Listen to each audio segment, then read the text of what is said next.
നമസ്കാരം.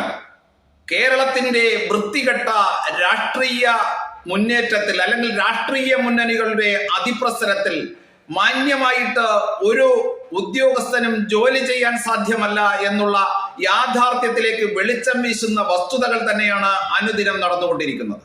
ഒരു വിക്കറ്റ് കൂടി വീണു, ഇനി അടുത്ത ഏത് ഉന്നതന്റേതാണ് എന്ന് KT ജലീൽ തന്റെ ഫേസ്ബുക്കിലൂടെ കുറിച്ചുകൊണ്ട് നാട്ടുകാരുടെ മുന്നിൽ, പൊതുസമൂഹത്തിന്റെ മുന്നിൽ പോലീസ് ഉദ്യോഗസ്ഥന്മാരെ IPS റാങ്കിൽ ജോലി ചെയ്യുന്നവരെ പരിഹസിക്കുമ്പോൾ അത് യഥാർത്ഥത്തിൽ എത്ര ഉന്നതനായിട്ടുള്ള ഉദ്യോഗസ്ഥനായാലും അവരെയെല്ലാം ചവിട്ടിമെതിക്കുവാൻ വേണ്ടിയിട്ടുള്ള അധികാരമാണ് ജനാധിപത്യത്തിലൂടെ തങ്ങൾ നേടിയിരിക്കുന്നത് എന്നുള്ളതിന്റെ പ്രഖ്യാപനം കുറിക്കൽ കൂടി തന്നെയാണ്. KT ജലീലും PV അൻവറും ഒക്കെ ഇവിടുത്തെ IPS റാങ്കിലുള്ള ഉദ്യോഗസ്ഥന്മാരെ കുറിച്ച് വ്യാപകമായിട്ടുള്ള ആരോപണങ്ങളുമായിട്ട് രംഗത്ത് വരികയും സംഘടിത മതവിഭാഗത്തിന്റെ വോട്ട് ബാങ്ക് മുന്നിൽ വെച്ച് വിലപേശിയിട്ട് പിണറായി സർക്കാരിനെ കൊണ്ട് ഈ പോലീസ് ഉദ്യോഗസ്ഥന്മാരുടെ നേർക്ക് നടപടിയെടുക്കുവാൻ വേണ്ടിയിട്ടുള്ള സാഹചര്യം സൃഷ്ടിക്കുകയും ചെയ്യുമ്പോൾ യഥാർത്ഥത്തിൽ കേരളത്തിന്റെ പൊതുസമൂഹം ഇളിഭ്യരായി നോക്കി നിൽക്കേണ്ട അവസ്ഥ തന്നെയാണ്. ഹിന്ദു നാമധാരികളായിട്ടുള്ള പോലീസ് ഉദ്യോഗസ്ഥന്മാരെ ഉദ്യോഗത്തിൽ നിന്ന് തരം താഴ്ത്തുക, അതുപോലെ തന്നെ അവരെ സസ്പെൻഡ് ചെയ്യുക, അവർക്കെതിരെ നിയമ നടപടികൾ സ്വീകരിക്കുക, ഇത്തരത്തിലുള്ള കാര്യങ്ങളുമായിട്ട് മുന്നോട്ട് പോകുവാൻ വേണ്ടിയിട്ട് PV അൻവറിനെയും KT ജലീലിനെയും പ്രേരിപ്പിച്ച ഘടകമെന്ത് എന്നുള്ളത് ചിന്തിക്കുന്ന ഓരോ വ്യക്തിക്കും മനസ്സിലാകും.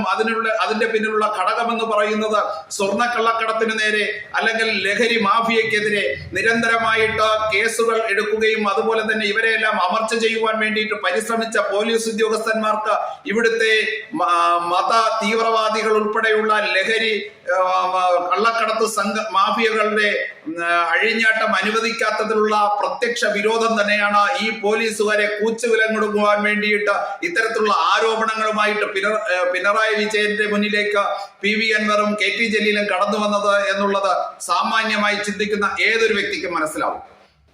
അപ്പോൾ ഞാൻ പറഞ്ഞു വന്നത്, ഈ PV അൻവറിന്റെയും KT ജലീലിന്റെയും പരിഹാസം പോലീസ് സേനയ്ക്ക് നേരെയാണെങ്കിലും ഇത് പ്രത്യക്ഷത്തിൽ ഇവിടുത്തെ ജനാധിപത്യ വിശ്വാസികൾക്കു നേരെ തന്നെയാണ്. കാരണം ഈ വോട്ടെന്നുള്ള പരമാധികാരം രേഖപ്പെടുത്തി ഇവരെ തെരഞ്ഞെടുത്ത പൊതുസമൂഹമാണ് യഥാർത്ഥത്തിൽ പരിഹസിക്കപ്പെടുന്നത്.